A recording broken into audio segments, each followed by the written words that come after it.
Boa noite a todos, sejam muito bem-vindos a mais um encontro aqui no nosso grupo Os Trabalhos e os Dias. O nosso tema de hoje é um tanto quanto importante quando a gente pensa em, em vida, em rotina, em estudo, em projetos, que é exatamente o nosso confronto né, com as tribulações, com as dificuldades, com as rotinas maçantes, com tudo isso. Então, eu quero convidar você hoje a falar um pouquinho sobre um tema e um texto que eu gosto muito, né? Pessoal do chat, boa noite, beleza? Estou vendo todos vocês aí. Oi, Larissa, oi, Amanda, Vanessa, vamos lá. Pessoal, guardem as perguntas para o final, beleza? Qualquer coisinha que vocês quiserem perguntar, guardem para o final aí que a gente comenta já no final. Pessoal, a ideia do nosso grupo, né, e desse vídeo também, é certamente a gente pensar um pouco sobre as tribulações, sobre as dificuldades de fazer as mesmas coisas todos os dias. A gente encerra hoje um desafio de 7 dias. Na semana passada, a gente propôs uma nova rotina. Eu passei para vocês alguns desafios, eu passei para vocês alguns exercícios, eu passei para vocês algumas metas semanais. Então, o que eu quero a partir desses vídeos, o que eu quero a partir desse grupo, o que eu quero a partir desse nosso diálogo é exatamente confrontar algumas dores que a gente tem, confrontar algumas dificuldades que a gente tem e, claro, né, conseguir vencer essas dores, vencer esses obstáculos e vencer esses desafios.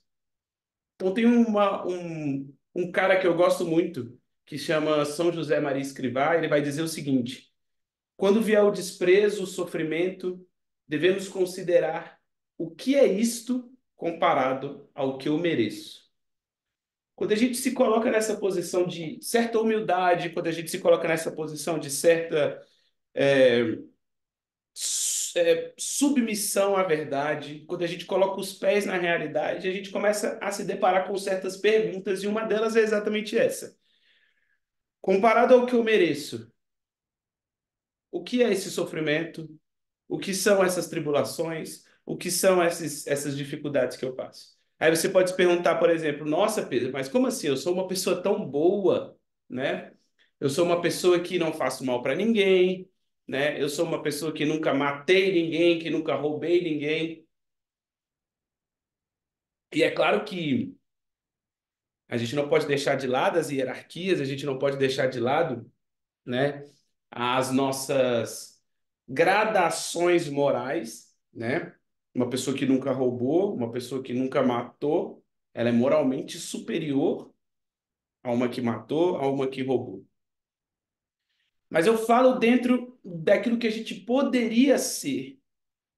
Eu falo dentro daquilo que a gente poderia se jogar e almejar a ser, né? Então vamos lá, vamos pensar aqui um pouco no seguinte: poxa, eu sou uma pessoa tão boa, eu sou uma pessoa que não faço mal para ninguém, eu sou uma pessoa que nunca roubei, nunca matei, beleza, né? Mas diante do trabalho, diante da rotina, né? Diante das doenças nossa e de quem está à nossa volta, né? Santo Agostinho vai dizer que as nossas inquietações elas surgem do nosso espírito inflamado, nosso espírito inflado. O que que significa isso, né? Significa aqueles que realmente se superestimam, que acreditam ser muito melhor do que são.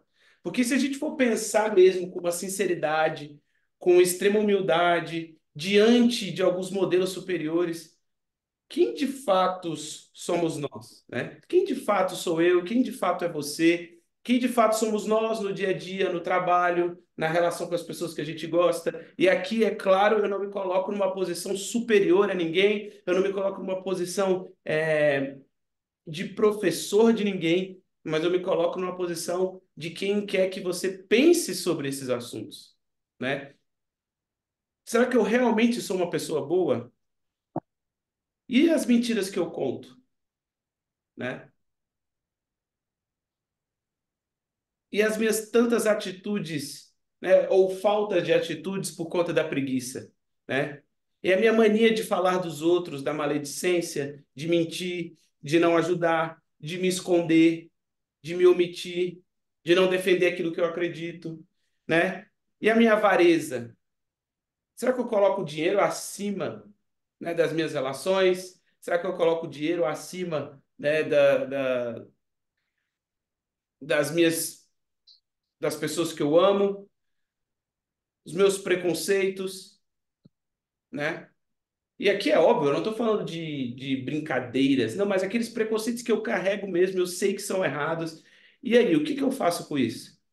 A partir do momento que a gente pensa sobre isso, que a gente se coloca sobre esse ponto, a partir do momento que a gente pensa quem de fato nós somos, a gente precisa entender que nós não somos lá tão boas pessoas assim.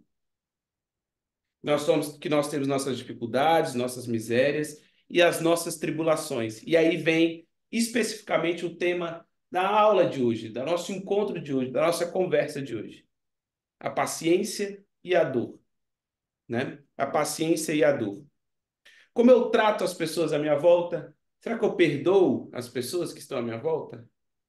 Porque, pessoal, a gente está aqui num grupo, a gente se encontra, a gente fala sobre rotina, sobre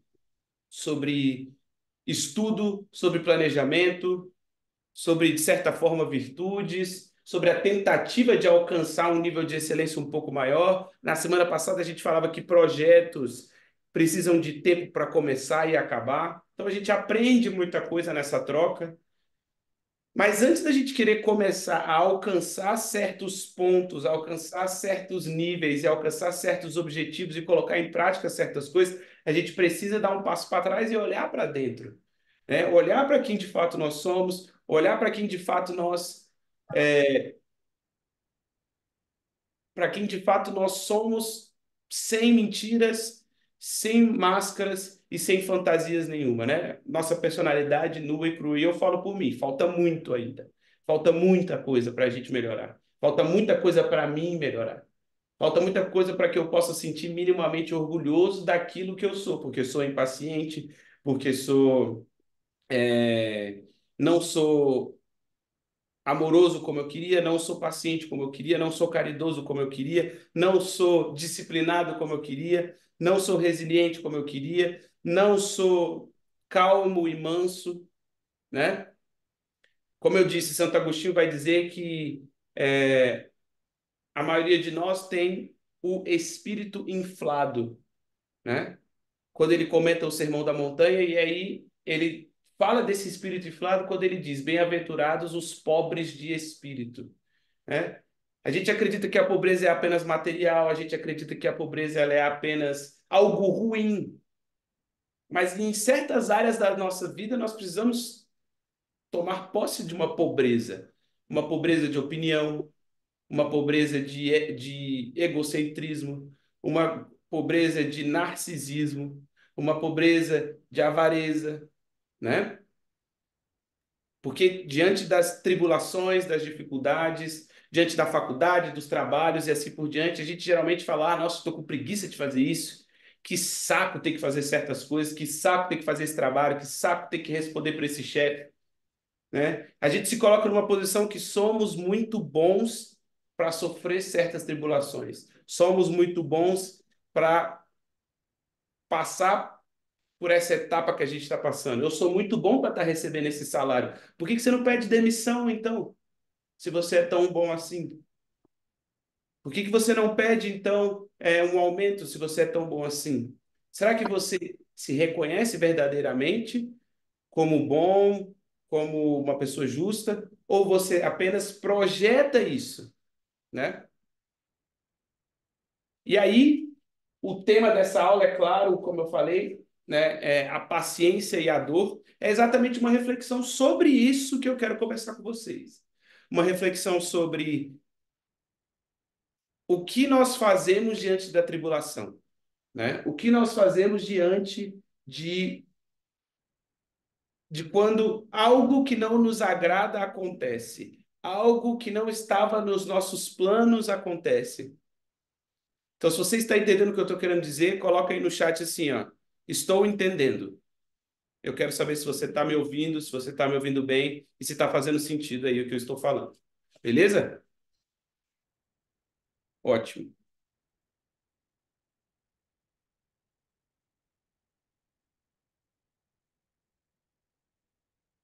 Pessoal, esse texto, né? Eu trabalhei com um grupo esse final de semana, um pessoal do Lumen, próximo a mim, né, que veio de um amigo próximo também, um pessoal muito acolhedor, muito querido, que fez o meu sábado assim ser maravilhoso. Né? Um pessoal que está aí, que estava comigo no sábado, um abraço, um beijo para vocês, vocês são especiais mesmo. E a gente trabalhou esse texto, e é um texto muito interessante. Ele começa assim, ó, chama A Paciência e a Dor. Depois eu vou colocar ele na descrição, tá? Todos os nossos vídeos vão direto para o meu canal do YouTube. Se você ainda não está inscrito, eu vou colocar lá no grupo. Então, e aí, né? Lá você vai ter todo esse repertório das nossas conversas aqui. A Paciência e a Dor, por Louis Lavelle. A paciência é submeter-se e esperar. O que é mais difícil que agir e resolver? É a virtude do tempo. E é preciso paciência para suportar viver no tempo. Logo se busca preenchê-lo quando ele parece vazio. E não pode haver melhor meio para nós do que a paciência, que é uma espécie de doçura para com o tempo, que não pensamos nem em violar, nem em abolir. Aí já tem a primeira chave de entendimento para isso que a gente vem falando nesses minutos aqui. Né? Diante das tribulações, das dores, diante das nossas dificuldades, diante das nossas provações, minhas, suas e de qualquer pessoa, será que eu me comporto assim? Com uma doçura para com o tempo? Eu aproveito a dificuldade do meu trabalho com doçura? Ou eu reclamo? Ou eu murmuro? Ou eu desconto na minha esposa, na minha namorada? Porque eu faço isso. Eu faço isso. Às vezes, soterrado no trabalho, coitada da Aninha, né? Às vezes, ela serve ali como um destino, às vezes, de uma palavra atravessada que eu não deveria fazer, né? E aí ele continua. Mas a paciência não consiste apenas, como se acredita, em esperar. Consiste em padecer, que é também suportar e sofrer. A paciência consiste, portanto, em uma doçura diante da situação que a gente está, e também significa suportar e sofrer. Suportar e sofrer. Mas não um sofrimento negativo, mas um sofrimento que ressignifica. Olha o que ele vai dizer. Ela não passa de uma espécie de resignação, portanto, incapaz de criar, e que a alegria está sempre ausente. Há, de fato, uma paciência negativa que sabe apenas suportar as provações da vida e a própria vida como uma provação. Então, às vezes a gente até fica em silêncio durante uma tribulação, a gente até se cala diante de uma dificuldade, mas como que nós estamos por dentro, né? Como que nós estamos no nosso coração, na nossa mente? Será que a gente está com uma postura de doçura para aquela tribulação? E é claro que é difícil a gente fazer isso. É claro que é difícil a gente ter esse tipo de comportamento, mas a gente precisa, pelo menos, saber que ele existe para a gente querer alcançar esse tipo de comportamento, né? E ele continua, mas há também uma paciência positiva, na qual o sofrimento mesmo é aceito e desejado. A paciência o acolhe sem recriminar, recebe-o sem gemer, não busca se envaidecer dele como de um destino excepcional e de uma marca de eleição. Não alimenta rancor para os que são poupados do sofrimento. Reconhece nele uma dádiva que é preciso amar e fazer sua, como um de um elemento de sua pessoa e da sua vida. Essa paciência positiva faz com que a alma conserve sua atividade e mesmo sua alegria na adversidade. Ela suporta todas as contradições sem ceder os movimentos do amor próprio ou da cólera. Converte em doçura nossas primeiras agitações.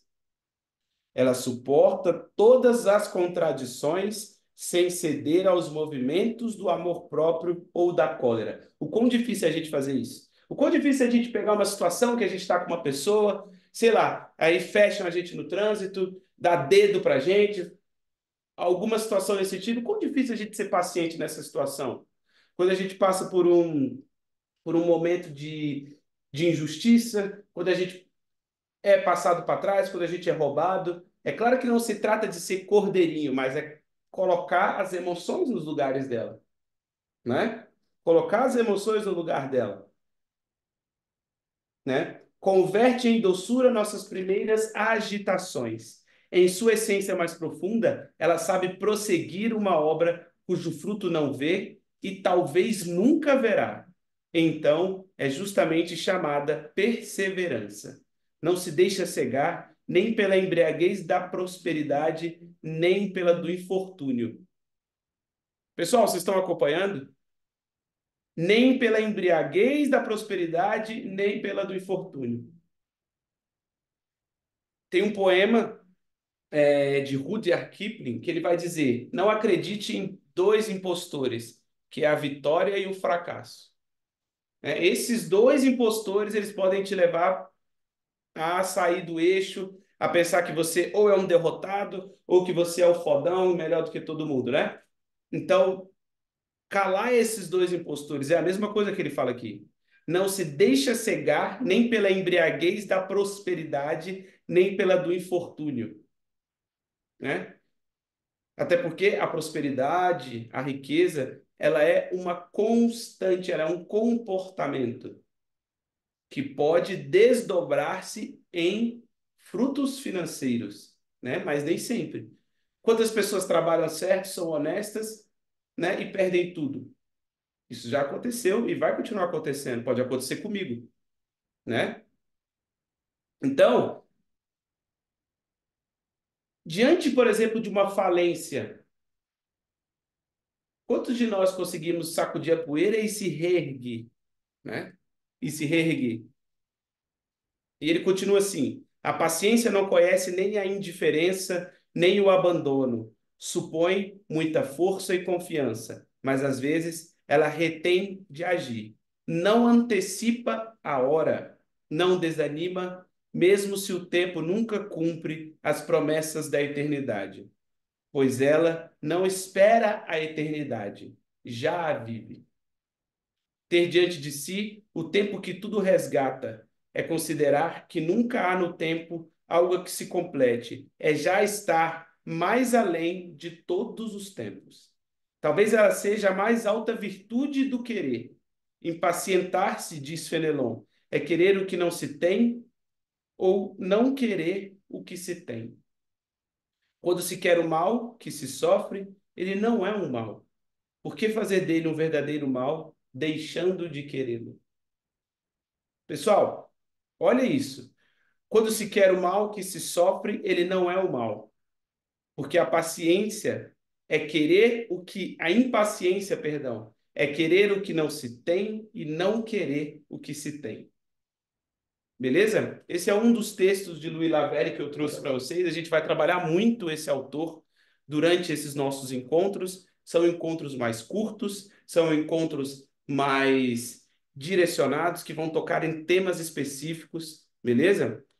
E aí eu quero que você faça o seguinte, né? Eu quero que você faça o seguinte: todo vídeo, toda aula nossa, todo encontro aqui, a gente passa. é, a gente vai se converter em uma ação, vai se converter em um propósito, porque eu acho que se não for desse jeito, você vai me ouvir durante anos e anos e anos e anos e nada vai acontecer, né? Nada vai mudar. Então, como a nossa proposta no grupo, os trabalhos e os dias, e se você não está no grupo, o link vai estar na descrição do vídeo. Se você não é inscrito no canal, o link vai, inscreva-se agora no canal. E se você não me segue no Instagram, o link vai estar também aqui na descrição do vídeo. Como que vai ser, portanto, né? essa nossa conversa ela tem que se transformar em uma ação. Ela tem que se transformar em um propósito. O que que te entedia, mas que você sabe que é benéfico para você?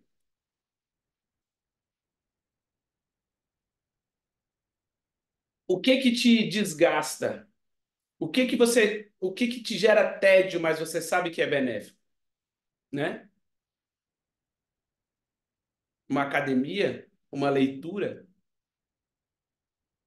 Você sabe que ir para academia vai te gerar benefícios. Você sabe que fazer uma caminhada vai te gerar benefícios. Você sabe que ler um livro que você se propôs vai te trazer benefícios extraordinários. É isso que a gente trabalha no Lumen, né? A virtude da paciência, a virtude de suportar as pequenas dores do dia. Ler nem sempre é gostosinho, nem sempre é um deleite. A gente está no Lumen agora, né? Pessoal que não é do Lumen, nós estamos lendo um livro agora e o pessoal está tendo muita dificuldade. Por quê? Porque confunde leitura com um simples deleite, com o lazer, e nem sempre é isso. Nem sempre é isso. A leitura ela tem um caráter de instrução, ela vai te instruir também. E sentar, estudar, sentar e ler, sentar e executar as tarefas do dia dá trabalho. É difícil. Né? Nem sempre a gente vai conseguir ter uma vida perfeita, um gabaritar o dia, mas isso eu posso te dizer. Se você colocar na sua cabeça que você precisa ter uma doçura diante das circunstâncias que você está, que você precisa querer aquilo que você tem, né? Buscando sempre melhorar, buscando sempre crescer, buscando sempre prosperar, eu tenho certeza que você vai começar, às vezes, mesmo sem perceber, a desenvolver a virtude da paciência. Porque como diz aqui, né? Como diz aqui o texto de Lavelle, a paciência é submeter-se e esperar. É a virtude do tempo. Pessoal, espero vocês amanhã, tá? Amanhã, às 6 da manhã, enviarei o link no grupo para uma aula sobre cultura, sobre Machado de Assis. Nós vamos ter algumas vertentes aqui no nosso grupo: rotina e produtividade, literatura, história, estudos. Amanhã nós teremos a nossa primeira aula sobre cultura e literatura, que será sobre Machado de Assis. Beleza? Então, eu espero vocês. Será às 6 da manhã. Eu enviarei o link lá no grupo. Beleza? Pessoal, um abraço a todos. Fique com Deus aí e até o próximo encontro. Obrigado.